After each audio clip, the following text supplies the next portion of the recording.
C'est un peu une réunion de crise dans ce petit local habituellement réservé au groupe de parole. Quelques malades et bénévoles dressent un point de la situation financière de la Ligue contre le cancer, car la survie de l'association est aujourd'hui menacée et la quinzaine d'écoutants s'en inquiète. Nous sommes des écoutants. On suppose que ce sont des personnes, nous avons affaire à des personnes qui ont besoin de parler. Et voilà. Et nous sommes là nous les visitons pour les sortir de leur solitude. La Ligue contre le cancer met également une psychologue à disposition des malades et peut aider ponctuellement les patients évassanés à la demande de la CPS. L'association a donc besoin de 2 millions de francs par an, habituellement sans aucune subvention. Mais pas de manifestation fitness l'année dernière pour cause de beach soccer et c'est tout un équilibre financier aujourd'hui menacé. C'est important parce qu'on peut discuter avec la psychologue et elle nous parler, on peut dire tout ce qui nous passe par la tête, on peut lui parler de tout ce que nous ressentons. Et ça fait du bien. La Ligue contre le cancer dit avoir demandé une subvention exceptionnelle au ministère de la Santé, mais s'est heurté à un refus. Si vous parlez de Madame Grand, elle n'est pas venue me voir pour me demander une subvention de fonctionnement pour son association.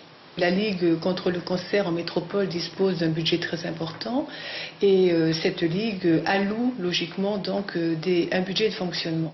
La Ligue nationale contre le cancer dispose à son niveau d'un budget de 12,5 milliards de francs pour aider principalement la recherche. Chaque année en Polynésie, 500 nouveaux cas de cancer sont diagnostiqués. Patricia Grand, bonsoir. Bonsoir. Merci d'avoir accepté notre invitation.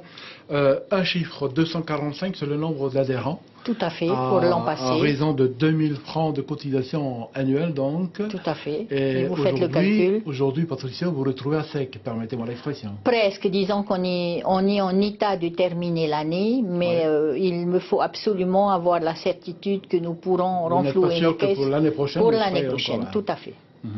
Qu'est-ce que vous répondez à la ministre? Alors, je vais pardonner au ministre ce qu'elle nous a dit, puisqu'elle nous a dit que elle a dit que je n'étais pas allée la voir. Oui. Or, je peux confirmer que nous sommes allés le mardi 4 février à 16 h exactement, et nous étions 3 à être allés la voir, M. Carlos Tefato, qui est chargé de communication chez nous, M. Toréa Turé, qui est mon secrétaire général, et moi-même. Pourquoi nous sommes allés la voir? Pour solliciter effectivement une subvention, ce que font toutes les associations du territoire. Les associations qui traitent de la santé vont voir le ministre de la Santé, ceux qui traitent de la jeunesse vont voir le ministère de la Jeunesse, et ainsi de suite.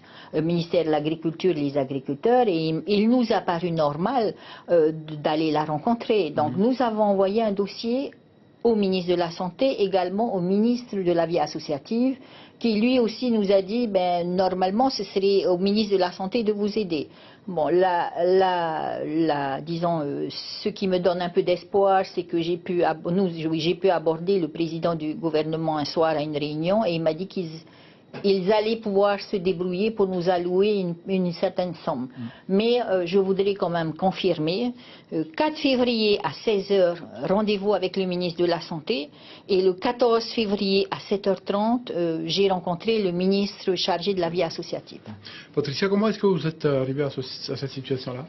Écoutez, je crois que c'est justement parce que nous avons toujours voulu nous débrouiller tout seuls, hein, donc nous n'avons jamais demandé de subvention. Et c'est ce qui nous peine un petit peu, c'est que c'est la 8e année que nous sommes en activité. Je crois que nous avons progressé dans les actions que nous avons menées. Malheureusement, effectivement, le fitness l'année dernière a fait défaut. Les entreprises aussi, c'est vrai, sont en difficulté. Bon, nous allons relancer quand même nos demandes auprès des entreprises, mais je sais qu'elles sont en difficulté et nous comptions vraiment sur une subvention du territoire, comme certaines autres associations ont l'habitude de recevoir. Oui. Il existe 2 associations de lutte contre le cancer sur le pays. Tout à fait. Alors nous sommes le comité de Polynésie rattaché à la Ligue nationale contre le cancer, donc un des 103 comités. Et vous avez une association qui aussi porte quasiment le même nom, qui s'appelle l'Association pour la recherche et la lutte contre le cancer, et qui a été créée à l'époque par le docteur Geoffrey, qui est présidé actuellement par Madame Pouhetini, et qui œuvre essentiellement autour du service d'oncologie. ne pouvez pas vous regrouper? Mais écoutez, bon, déjà, je peux dire que je voulais préciser que tous les revenus de la Tahitienne vont à cette association, donc ce qui fait des sommes quand même non négligeables. Et j'ai rencontré la présidente la semaine dernière à qui j'ai demandé, à qui j'ai dit effectivement que nous étions un peu en difficulté, est-ce qu'il pourrait nous aider? Elle m'a orienté vers la mairie de Papeete. Donc voilà où nous en sommes. Mais j'ai effectivement sollicité aussi la Ligue nationale, mais il est vrai qu'elle brasse beaucoup d'argent, mais les statuts sont tels qu'en général, ils ne subventionnent pas au fonctionnement, ils ne soutiennent pas le fonctionnement, mais tout ce qui est recherche, tout ce qui est aide aux malades, tout ce qui est... ça, ils sponsorisent. Voilà. Merci d'être venu nous voir. Merci. Merci.